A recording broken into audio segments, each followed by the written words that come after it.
केवल इस एक चित्र में चक्रवात प्रतिचक्रवात का पूरा कॉन्सेप्ट समाया हुआ है। चक्रवात प्रतिचक्रवात होता क्या है, क्यों बनते हैं, किस तरह से होते हैं, उत्तरी गोलार्ध में क्या होता है, दक्षिणी गोलार्ध में क्या होता है, इनकी दिशा क्या होती है, कहाँ से अंदर से बाहर की तरफ चलेंगे, बाहर से अंदर की तरफ चलेंगे, आंधी तूफान कब आएगा, जेट प्रवाह कब होगा, मौसम साफ कब होगा, सभी कुछ इसमें समाया हुआ है। और यदि इस चित्र को अच्छे से आपने समझ लिया तो चक्रवात प्रतिचक्रवात जेट प्रवाह आंधी तूफान इन सब से संबंधित वाताग्र इन सब से संबंधित सभी प्रश्नों को आप कर पाएंगे, ये मुझे पूरी उम्मीद है। लेकिन इसका मूल मेन कॉन्सेप्ट को आपको समझना पड़ेगा। अब ये चार यहाँ पर ये गोले बनाए हुए हैं, तो इनमें दिशा भी दिखाई हुई है, इनमें वायुदाब भी दिखाया हुआ है। तो ये सब है क्या?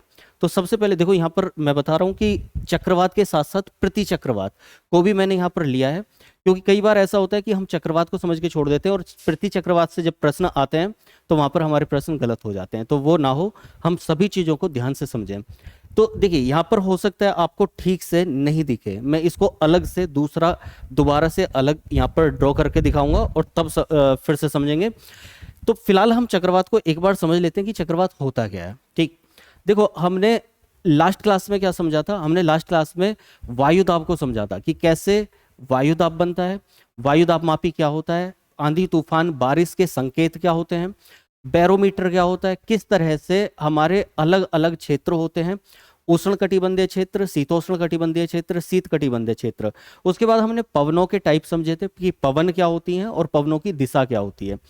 यदि आपने नहीं समझा तो मैं ये कहूँगा, या तो डिस्क्रिप्शन में आपको लिंक मिल जाएंगे क्लासेस के, उसमें देख लीजिएगा, या फिर ज्योग्राफी की प्लेलिस्ट में सारी क्लासेज एक क्रमबद्ध तरीके से चल रही हैं, एक प्रॉपर सीक्वेंस में चल रही है, क्लास 1 क्लास 2 क्लास 3 क्लास 4 इस तरह से। और ये शायद 15वें नंबर की क्लास होगी।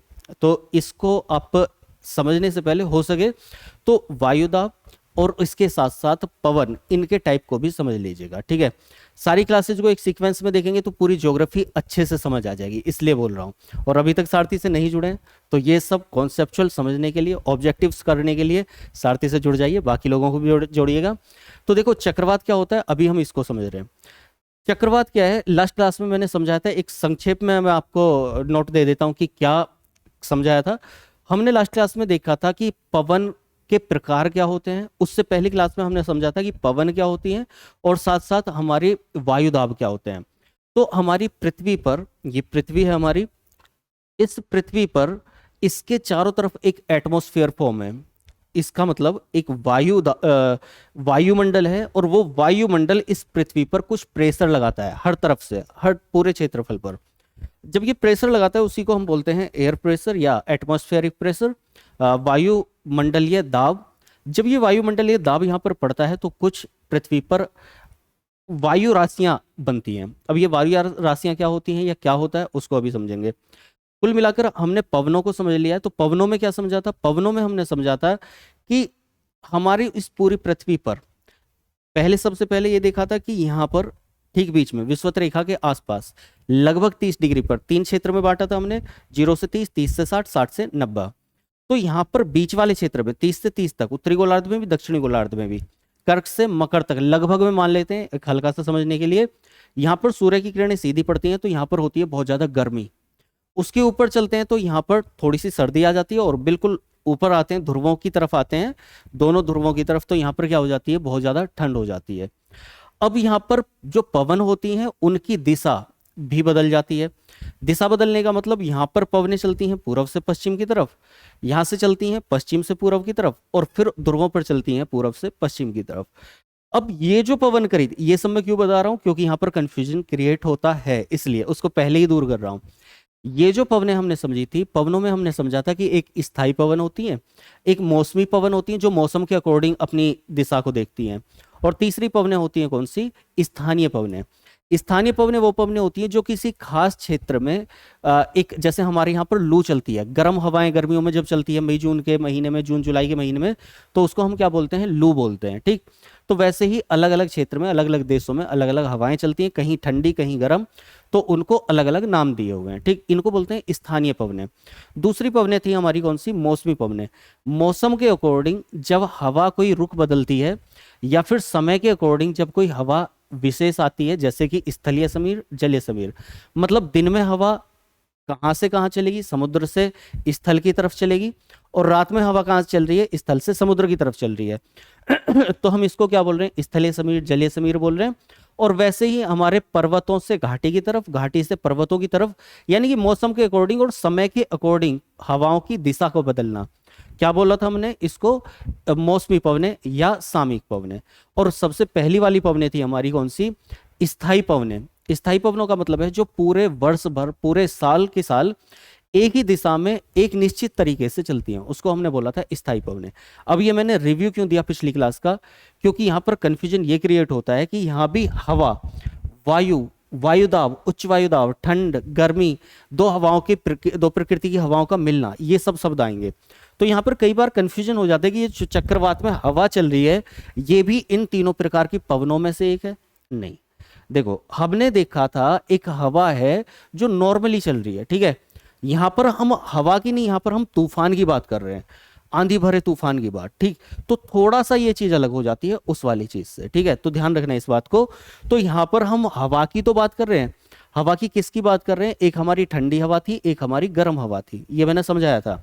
जैसे यहाँ पर पृथ्वी पर ऊपर बहुत ज्यादा ठंडी होती है, यहाँ पर गर्मी होती है, यहाँ पर गर्मी ठंडी होती है।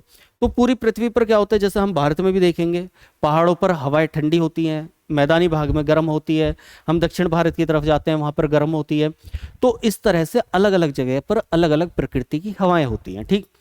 समुद्र की तरफ अलग हवाएं होती हैं, स्थल की तरफ, जमीन की तरफ अलग हवाएं होती हैं। तो कुल मिलाकर जो हमने लास्ट क्लास में समझा था वो अलग अलग टाइप की हवाओं को समझा था कि ठंडी हवाएं कैसी होती हैं, गर्म हवाएं कैसी होती हैं। अब यहां पर आज की क्लास में क्या करने वाले हैं, हम गलती से अगर ठंडी और गर्म हवा मिल जाए, है ना, ऐसा मानो कि एक तरफ आपका चाय है और एक तरफ कोल्ड ड्रिंक है, चाय अलग पैटर्न में अलग प्रकृति की है, कोल्ड ड्रिंक अलग प्रकृति की है, ठीक है। अगर दोनों मिल जाए तो क्या होगा, कुछ ना कुछ गड़बड़ हो जाएगी, स्वाद खराब हो जाएगा, बेकार हो जाएगा सब कुछ, ठीक है। तो वही कंडीशन यहां पर होती है। तो चक्रवात क्या है, ना तो ठंडी हवाएं हैं ना गर्म हवाएं हैं, दोनों हवाओं का मिक्सर है। कुल मिलाकर मैं टॉपिक पर आ गया हूं। तो यहां पर यह समझना बहुत ज्यादा जरूरी था, क्योंकि कई बार ये कंफ्यूजन होता है। तो वो अलग चीज थी, वो एक प्रकृति की हवा है। तो चक्रवात का मतलब, पहले इसी चीज को जितना दिख रहा है उसको एक बार समझेंगे, फिर मैं अलग से बनाकर अलग से समझाऊंगा, ठीक है। लास्ट तक क्लास देखनी है। देखो ये चीज अगर गलती से एक भी छूटी तो बहुत सारे क्वेश्चन गलत होते चले जाएंगे, इस बात को ध्यान रखना। क्योंकि इसमें पूछता गया है, इसमें दिशा पूछता है, उत्तरी गोलार्ध में चक्रवातों की दिशा, दक्षिणी गोलार्ध में चक्रवातों की दिशा, उत्तरी गोलार्ध में प्रति चक्रवातों की दिशा, दक्षिणी गोलार्ध में प्रति चक्रवातों की दिशा, निम्न वायुदाब से उच्च वायुदाब कहां पर जाएगा, कैसे उनकी हवा चलेगी। तो बहुत सारा कुछ समझने को है, ठीक है। छोटा सा चित्र है लेकिन बहुत समझने को है। तो देखो यहां पर नहीं दिखेगा, मैं बड़े चित्र में दोबारा से दिखाऊंगा, पहली बता रहा हूं। तो देखो चक्रवात है क्या, चक्रवात का मतलब है मौसम खराब। साधारण शब्दों में अगर कहें तो जो मौसम खराब वाली कंडीशन होती है, खराब मौसम, आंधी आना, तूफान आना, जेट प्रवाह का मतलब होता है बहुत तेजी से हवाओं का उठना, ठीक है, बहुत तेजी से, जहां पर रफ्तार बहुत तेज हो जाती है हवाओं की। तो ऊर्ध्वाधर जेट प्रवाह और क्षैतिज जेट प्रवाह।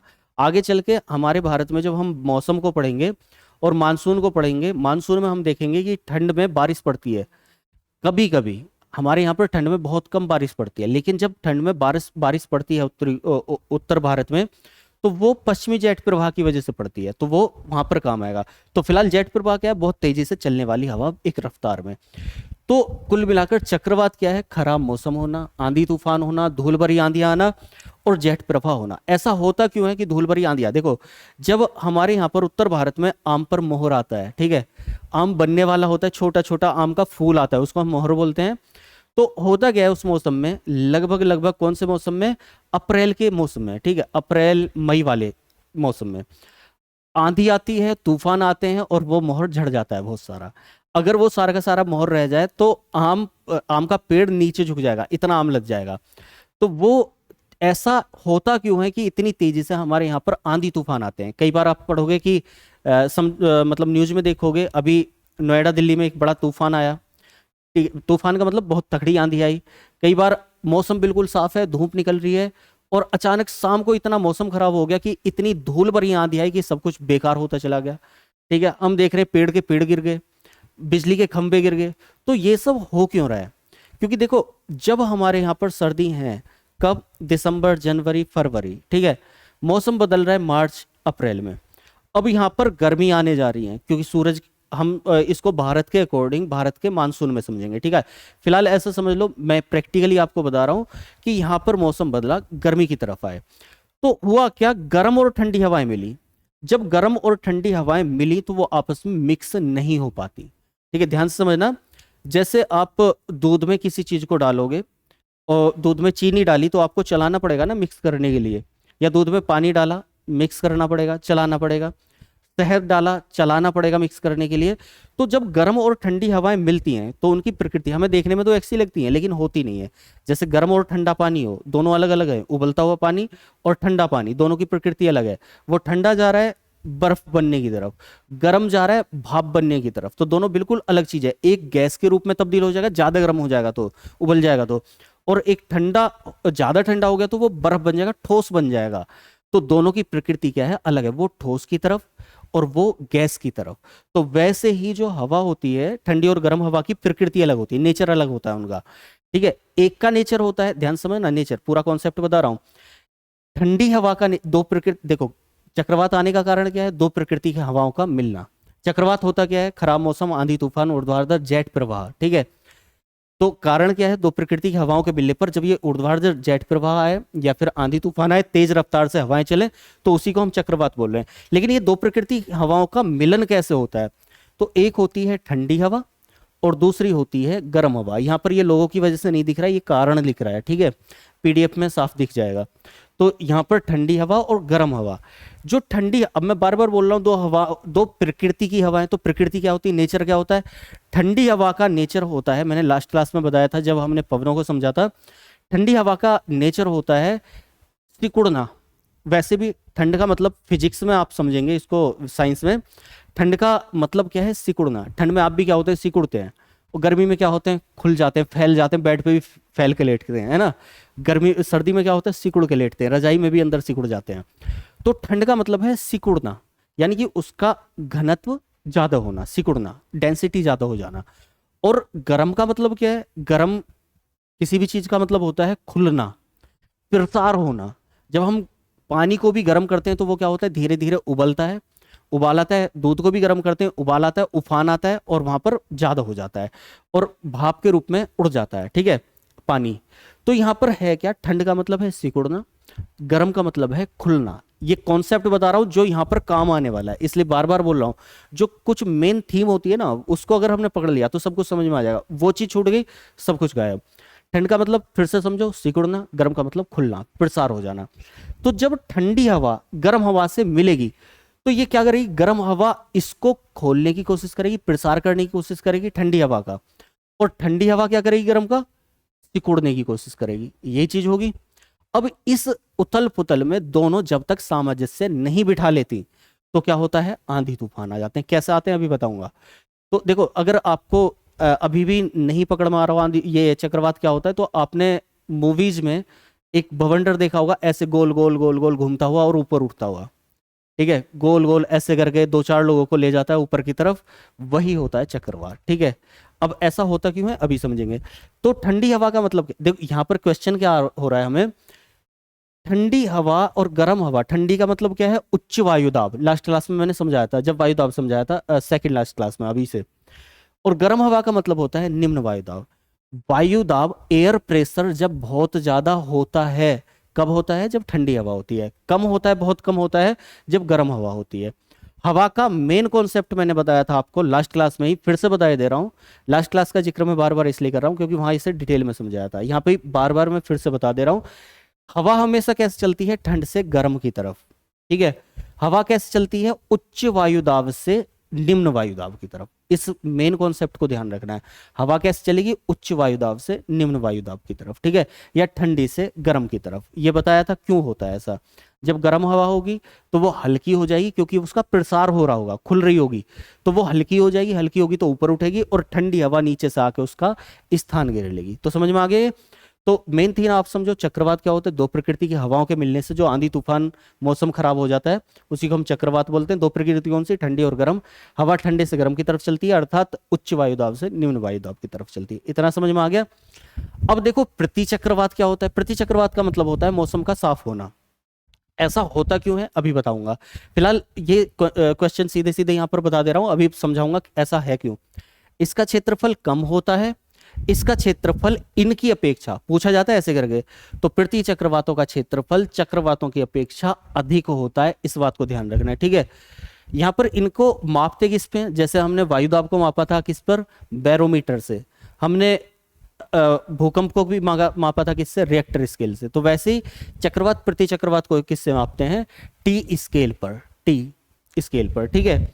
अब देखो ये क्या है, तो ये समझाया मैंने कि यदि अंदर निम्न वायुदाब हो, दिख रहा होगा शायद, यदि यहां पर ये लिखा हुआ है निम्न, यदि अंदर निम्न, इसको अलग से बनाते हैं और देखते हैं। देखो ये हमारी पृथ्वी है, इस पृथ्वी पर ध्यान से समझना इस चीज को, इस पृथ्वी पर हमारा ये एक उत्तरी गोलार्ध है और एक दक्षिणी गोलार्ध है। ये उत्तरी गोलार्ध है, उत्तरी गोलार्ध, और ये दक्षिणी गोलार्ध है, दक्षिणी गोलार्ध, ठीक है। यहां उत्तरी गोलार्ध में क्या हो रहा है, अभी चक्रवातों की बात कर रहा हूं, प्रति चक्रवात जस्ट, देखो ध्यान रखो, प्रति चक्रवात का मतलब क्या होगा, जस्ट चक्रवातों का बिल्कुल उल्टा, हर तरीके से हर जगह बिल्कुल उल्टा, ठीक है, ध्यान रखना है। तो अभी हम बात करें किसकी, चक्रवात की। चक्रवात का मतलब क्या है, इसको अगर हम विच्छेद करेंगे तो चक्र और वात, चक्र और वात का अर्थ क्या होता है, चक्र का अर्थ ये गोल गोल गोल गोल घूमना, और वात का अर्थ क्या होता है, वायु। तो जब वायु गोल गोल गोल गोल घूमती है तो उसको बोलते हैं हम चक्रवात, ठीक है, चक्रवात, ठीक है। अब देखो यहां पर हवा क्या है, जब हवा इस तरीके से घूमेगी, ऐसे, जब जब हवा इस तरीके से घूमेगी, ऐसे, ध्यान से देखना, मैंने दोनों को अलग अलग तरीके से घुमाया है, ध्यान से देखो, यहां पर भी ऐसे है, यहां पर आपको तीर के निशान दिख रहे होंगे, तो ऐसे इधर की तरफ लगते हुए दिख रहे होंगे, ऐसे करके, ऐसे ऐसे ये चीज ऐसे घूमती हुई दिख रही होगी, ठीक है, और ये वाला ऐसे घूमता हुआ दिख रहा होगा, ठीक। तो अभी दोबारा देख रहे हैं, इसको मैं हटा देता हूं, दोबारा से बताता हूं, क्योंकि इसी से क्वेश्चन आता है, चक्रवातों की दिशा उत्तरी गोलार्ध में और दक्षिणी गोलार्ध में, ठीक है।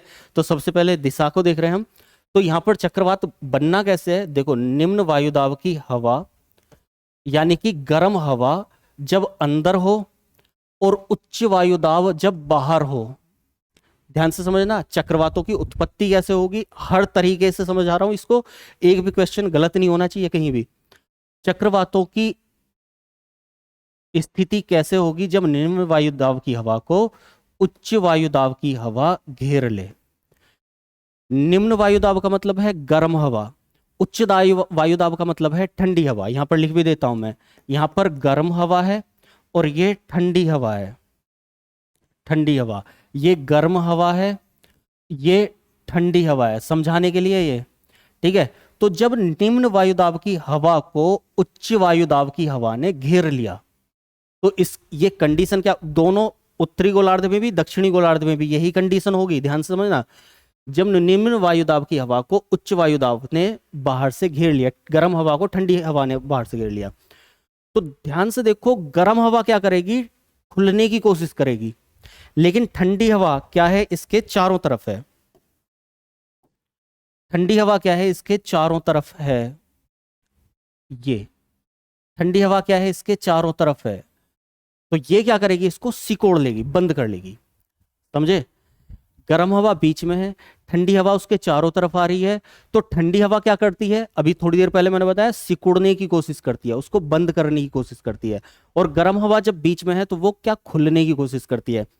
अब जब गर्म हवा है, बाहर ठंडी हवा है, तो ऐसे तो खुल नहीं सकती है, तो गर्म हवा क्या करेगी, जब ऐसे नहीं खुल पा रही है तो गर्म हवा ऊपर उठेगी, थोड़ी ऊपर आई, जिससे कि वो बाहर निकल जाए, ठीक है। ठंडी हवा भी क्या करेगी, उसके साथ साथ घूम के उसको लपेटेगी और फिर सिकोड़ने की कोशिश करेगी। फिर गर्म हवा क्या करेगी, और ऊपर जाएगी और खुलने की कोशिश करेगी, ठंडी हवा और ऊपर पहुंचेगी और उसको फिर से घेर लेगी, तो यही क्रम चलता रहता है। तो जब गर्म हवा बीच में हो तो गर्म हवा खुलने की कोशिश करती है और ठंडी हवा उसको सिकोड़ लेती है, ठीक है, अंदर की तरफ दबा लेती है, जिसकी वजह से गर्म हवा खुल नहीं पाती। और ये क्रम जब चलता है तो ठंडी गर्म हवा ऊपर चलती है, निकलने की कोशिश करती है, ठंडी हवा उसके चारों तरफ बाहर चारों तरफ सॉरी, बोलते रहने की वजह से मुझे थोड़ी प्रॉब्लम होती है। तो है क्या, गर्म हवा बीच में, ठंडी हवा उसके चारों तरफ, समझ गए। तो ये गोल गोल घुमाव बनता है और वो तब तक बनता रहता है, तब तक बनता रहता है जब तक गर्म हवा ऊपर से निकलकर बाहर नहीं चली जाती, समझ गए। और जब गर्म हवा बाहर की तरफ चली जाएगी और ठंडी हवा बीच में अंदर आ जाएगी, गर्म हवा बाहर हो गई, ठंडी हवा अंदर आ गई, तो गर्म हवा ने क्या कर दिया, प्रसार कर दिया अपना, और वहां पर क्या बन जाते हैं, प्रतिचक्रवात। समझ गए मेन कॉन्सेप्ट को। तो देखो, गर्म हवा अंदर, ठंडी हवा ने इसको बाहर से जकड़ लिया, गर्म हवा अंदर, ठंडी हवा ने बाहर से जकड़ लिया।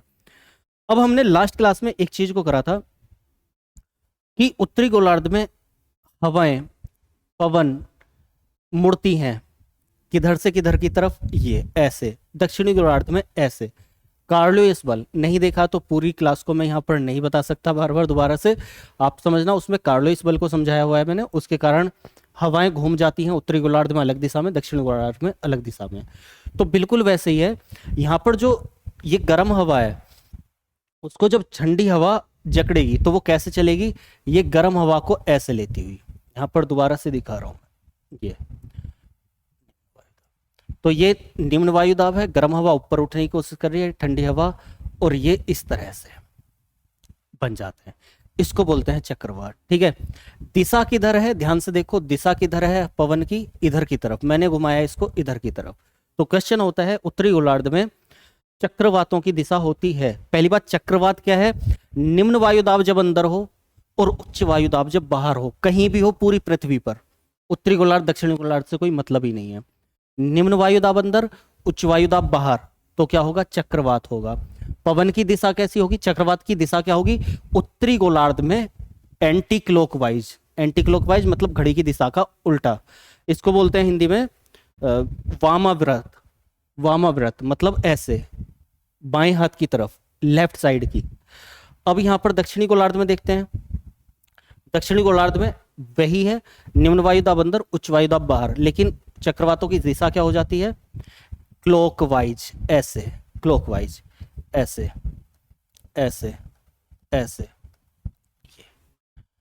और हवा कहां से कहां चलेगी, ये चीज को आपको ध्यान रखना है, बाहर से अंदर की तरफ, बाहर से अंदर की तरफ, इसमें भी और इसमें भी, बाहर से अंदर, बाहर से अंदर, क्योंकि ठंडी हवा जब बाहर है तो वो अंदर को इसे जकड़ रही है, ठंडी हवा बाहर है, अंदर जकड़ रही है। बस अंतर इतना है कि इसमें अंदर को जकड़ते हुए ऐसे चलेगी, यहां पर दिखा रहा हूं मैं अंतर आपको, यहां पर ऐसे चलेगी अंदर की तरफ को, ऐसे ऐसे अंदर की तरफ आ रही है, लेकिन एंटी क्लॉकवाइज। और यहां पर कैसे चलेगी, यहां पर चलेगी ऐसे, ये क्लॉकवाइज आ रही है अंदर की तरफ, ऐसे, समझ गए।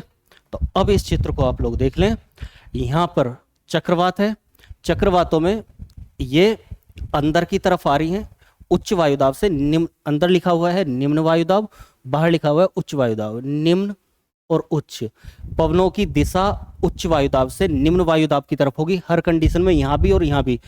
उच्च वायुदाब देखो लो, प्रति चक्रवात में भी ये उच्च से निम्न की तरफ, बाहर की तरफ चलेंगी पवनें, लेकिन यहां पर क्या है, यहां पर चल रही हैं एंटी क्लॉकवाइज इधर से इधर, और यहां पर चल रही हैं क्लॉकवाइज, वामावर्त दक्षिणावर्त। ठीक है, ये ध्यान रह जाएगा। यहां पर मैं लिख भी देता हूं, किसी वजह से इनकी दिशा आपको पूछ ली गई और बाद में कहें कि वहां पर लिखा हुआ नहीं था, तो यहां पर लिख देता हूं मैं ये वामावर्त और ये है दक्षिणावर्त। ठीक है, ये हो, यहां पर हो जाएंगी दक्षिणावर्त, प्रति चक्रवात उल्टा हो जाएगा बिल्कुल उसका, और ये हो जाएगा वामावर्त। ठीक है, अब प्रति चक्रवातों को यहीं पर आप लोग समझ लें, क्योंकि यहां पर साफ दिख रहा है ये उच्च वायुदाब अंदर और निम्न वायुदाब जब बाहर आ जाए, उच्च वायुदाब अंदर, निम्न वायुदाब बाहर आ जाए, कहीं भी हो पूरी पृथ्वी पर, जब उच्च वायुदाब अंदर हो, निम्न वायुदाब बाहर हो, निम्न वायुदाब का मतलब है गर्म हवा, यानी कि वो प्रसार लेगा, खुल जाएगा, और जब बाहर से खुल जाएगा तो अंदर कितना ही भी जकड़ने वाला हो वो अंदर की तरफ जकड़ा रह जाएगा, मतलब अंदर की तरफ खिंचता रह जाएगा, लेकिन बाहर वाला खुलकर बाहर निकल जाएगा। तो गर्म हवा जब बाहर हो और ठंडी हवा अंदर हो, तो ठंडी हवा यहां पर मैं एक बार दिखा देता हूं, ये उच्च वायु दाब है,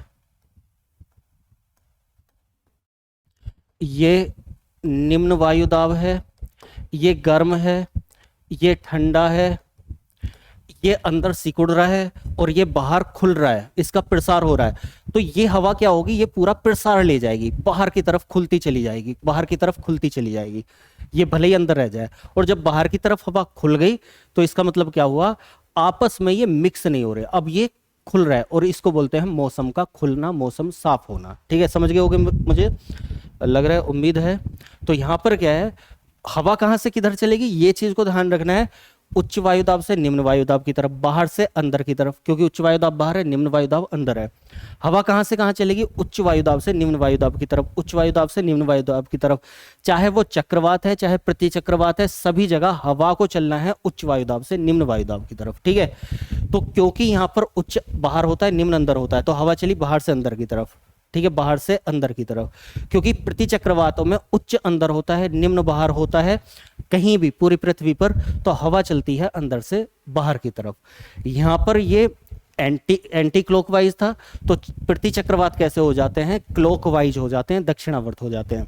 यहां पर ये क्लॉकवाइज था दक्षिणी गोलार्ध में, ये उत्तरी गोलार्ध, ये दक्षिणी गोलार्ध, तो ये कैसे हो जाते हैं, ये हो जाते हैं एंटी क्लॉकवाइज वामावर्त। ठीक है, एक दूसरे का उल्टा। अब देखो यहां पर कोई कंफ्यूजन क्रिएट होगा तो उसके लिए मैं एक ट्रिक बता रहा हूं, आपको केवल एक चीज को पकड़ना है, चारों में से किसी भी एक चीज को पकड़ लो, इसे ध्यान रख लो, किसे, उत्तरी गोलार्ध में उत्तरी गोलार्ध में चक्रवात। ठीक है, और इसको ध्यान रख लो कि होता तो ये ऐसे ही है, उच्च बाहर, ये सब तो पता ही है, दिशा इधर है इसकी, एंटी क्लॉकवाइज है, तो इसी से इसको उल्टा कर दो, इसी से इसको उल्टा कर दो, इसी से इसको उल्टा कर दो, बस एक को बेस बना लो, उसी से आपस में कर दिया। ठीक है, तो ये हो जाता है हमारा चक्रवात प्रति चक्रवात। अब आगे आता है हमारा, इनके कुछ अलग अलग नाम दिए गए हैं, जैसे विश्व के प्रमुख, मतलब हम यहाँ पर क्या बोल रहे हैं, चक्रवात बोल रहे हैं, वैसे इनको क्या बोला जाता है, साइक्लोन। ठीक है, इंग्लिश में साइक्लोन बोलते हैं, हिंदी में चक्रवात बोलते हैं। तो चक्रवात कहाँ पे बोलते हैं, भारत में या हिंद महासागर का जो भी क्षेत्र है वहां पर हम इसको बोलते हैं चक्रवात, इस कंडीशन को। विश्व के अलग अलग देशों में इसको अलग अलग नाम से पुकारा जाता है, जैसे टाइफून्स, चीन और फिलीपींस वाली जगह पर इसको टाइफून के नाम से जानते हैं, पूछा जाता है, इंपॉर्टेंट है, याद रखना है। टाइफून कहां पर, चीन और फिलीपींस। ठीक है, उसके अलावा हरिकेन, कैरेबियन सागर, यूएसए की तरफ इसको बोला जाता है हरिकेन, पूछा जाता है, ध्यान रखना है। विली विली बहुत इंपॉर्टेंट है, कहां पर, ऑस्ट्रेलिया में। ऑस्ट्रेलिया में तेज चलने वाली हवाएं जब तूफान चक्रवात का रूप लेती हैं तो उन्हें बोला जाता है विली विली। और टॉर्नेडो ये यूएसए का चक्रवात है। ठीक है, तो एक बार आप इसको हल्का सा रिवाइज जरूर कर लें, देख लें। चक्रवात, मौसम खराब, ऊर्ध्वाधर जेट हवाएं, आंधी तूफान, किसकी वजह से, दो प्रकृति की हवाओं की वजह से, वो दो प्रकृति हवाएं, उच्च वायुदाब, निम्न वायुदाब। उच्च वायुदाब से निम्न वायुदाब की तरफ ही हवा चलती है हमेशा, चाहे तो वो चक्रवात हो चाहे प्रति चक्रवात हो। एक क्वेश्चन यहाँ पर रह गया, क्षेत्रफल, उसको अभी समझाने वाला हूँ, एक मिनट रुक जाइए। तो चक्रवात यहाँ पर उच्च वायुदाब से निम्न वायुदाब, उच्च वायुदाब से निम्न वायुदाब, प्रति चक्रवात भी उच्च वायुदाब से निम्न वायुदाब, उच्च वायुदाब से निम्न वायुदाब। यहां पर चक्रवातों में क्या होता है, पूछा जाता है, तो चक्रवातों में निम्न अंदर होता है, उच्च वायुदाब बाहर होता है। ठीक है, दोनों जगह, सभी जगह पूरी पृथ्वी पर। प्रति चक्रवातों में क्या होता है, उच्च वायुदाब अंदर होता है, निम्न वायुदाब बाहर होता है पूरी पृथ्वी पर। ठीक है, चक्रवातों की दिशा की अगर हम बात करें तो दिशा यहाँ पर एंटी क्लॉकवाइज होती है उत्तरी गोलार्ध में, यहाँ पर क्लॉकवाइज होती है। प्रति चक्रवातों की बात करें तो यहाँ पर दिशा क्लॉकवाइज होती है उत्तरी गोलार्ध में, दक्षिण गोलार्ध में एंटी क्लॉकवाइज होती है। इसका मौसम होता है, मतलब होता है मौसम साफ होना, इसका मतलब होता है मौसम खराब हो, सॉरी, इसका मतलब होता है चक्रवात का मौसम खराब होना, और इसका मतलब होता है मौसम साफ होना। दूसरी चीज आती है इनका क्षेत्रफल कम क्यों है, तो मैंने बता दिया, जब ठंडी हवा बाहर है, गर्म हवा अंदर है, तो वो उसको सिकोड़ने की कोशिश करेगी, अंदर की तरफ दबाने की कोशिश करेगी। जब दबाएगी तो कैसा हो जाएगा, क्षेत्रफल कम हो जाएगा, एरिया कम हो जाएगा, तो चक्रवातों का एरिया कम होता है। प्रति चक्रवातों में क्या होता है, उच्च वायुदाब अंदर है, ठंडी हवा अंदर है और गर्म हवा बाहर है, तो गर्म हवा